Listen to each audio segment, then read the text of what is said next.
Age is, to me, really irrelevant. I mean, obviously on the younger folks, they need to have adults there who are supervising because they're just not mature enough to do it. I mean, I was taking my son up for his first 14er when I think he was 8. I've known people who've taken kids up younger. As long as they're physically fit enough and you're being responsive to their needs and well-being, if they're saying, I'm too tired, great, take them down, you know. But if they're every kid's going to be different. On the high end, I mean, one of my former directors was up snowboarding. He lived in Summit County. He was climbing and snowboarding Quandary Peak when he was in his mid-70s, you know. Hats off to him. So it sounds like it's not, don't necessarily go on age, go on like how physically capable you are of doing Exactly. So baseline fitness is going to be one thing. You know, are you a runner, a cyclist, someone who is aerobically fit enough to do that? It's really important, and as we're getting ready to launch a video series about altitude illness, people need to be aware that their physical conditioning does not necessarily correlate to their ability to deal with the effective lack of oxygen and the lack of air pressure at altitude.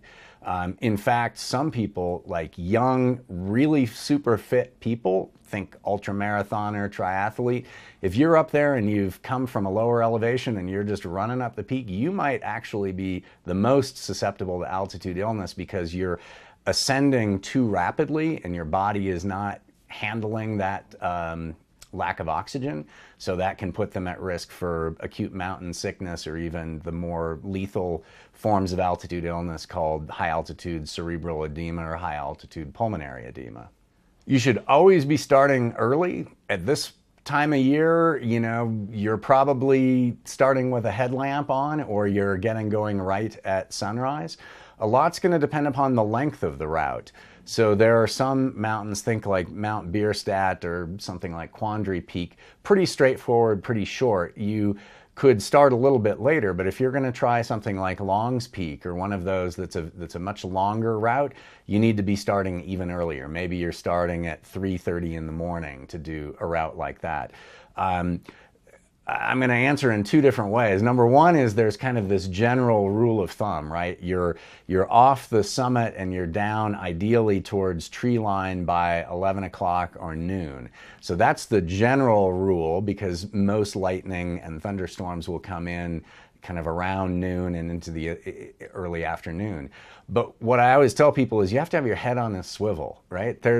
It can be, we had a project on Sunday and at 7 o'clock when we were all joining, getting ready to go up on the trail, there was thunder and lightning at 7 in the morning because of the weather conditions. So don't look at your watch because the weather doesn't follow our, clocks.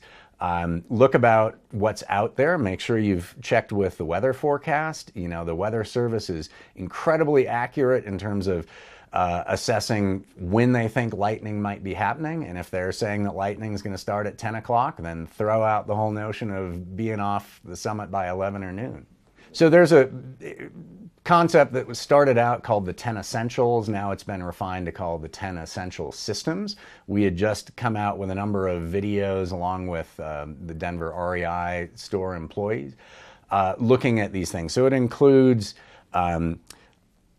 rainwear, insulation, water, sunscreen, sun protection, nutrition. You're going to be out there for hours, so you need to have some fuel for your fire. You need to have some sort of navigational system, whether that's map, compass, GPS, depends on what you're most familiar with. But you need to figure out where you are in the mountain. You'll need a pack to carry this in. Footwear is a huge thing. It's not technically part of the 10 Essentials, but I'll see people up there in sandals and flip-flops and just thinking, wow, a few misplaced steps and you're, in a lot of hurt. So really proper boots or sturdy approach shoes, trail running, robust shoes that can handle the many rocks you're going to encounter on climbing a 14er.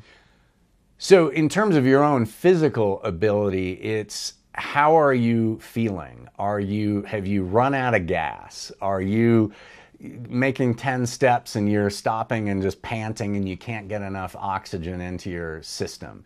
That would be a key thing. If you're starting to have headaches and headaches that don't respond to taking, a pain reliever. That might be a symptom that you're running into altitude illness, and the only safe cure for altitude illness is dropping in elevation.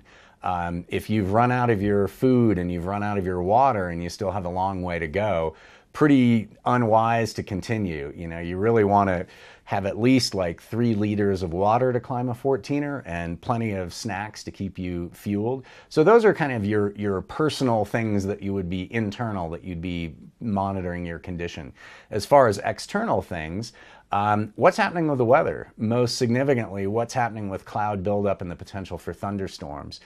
Most mornings in Colorado up in the mountains will start with not a cloud in the sky. And so you need to be paying attention to how many clouds are developing, how quickly are they developing, is the wind moving them very quickly in your direction, or is it moving it away from your direction? If the sky has become very overcast and it's getting darker, winds picking up, you're seeing flashes of lightning off in the distance, that's a pretty good sign you need to be going back down towards the car and getting to safety. If it may seem strange on a day when it's nice and, sunny and warm here, but if it's starting to snow, it can snow, it can hail. I mean, we get snow on the 14ers pretty much every month of the year. And do you have that equipment to deal with that? Is it getting really windy? It can be pretty fierce on top of the mountains, and that would be another sign that maybe today is not the day. Well, it is a number that is constantly changing, right? So the old climber number was 54. They thought 54 peaks. There's what's called ranked 14ers. Those are ones that meet all of the bureaucratic criteria. So if you have 2 different peaks, like let's say Maroon Peak and North Maroon, technically North Maroon is a sub-peak of Maroon.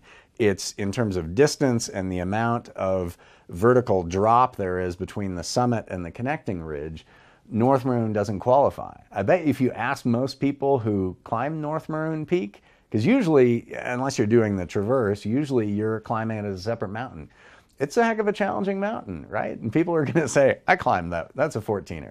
And then there are 58 mountains that are named points of land that are above 14,000 feet. And again, there are 5 of those that don't fully count as ranked. So you can either choose 53, 54, or 58. But wait, there's more. There's an effort that I think University of Colorado and some other folks are involved in, where they're essentially remapping the country using, if I recall correctly, it's almost like a magnetic, determining the thickness of the crust of the Earth. And they're finding that some of the peaks' altitudes are changing by a few feet, and a couple of the lowest elevation 14ers are possibly at risk.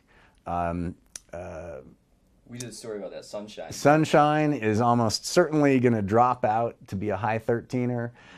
Huron Peak, where I'm planning on being tomorrow, is likely to end up at 14,000 feet. And obviously, if it ends at 13,999, then, there's one less.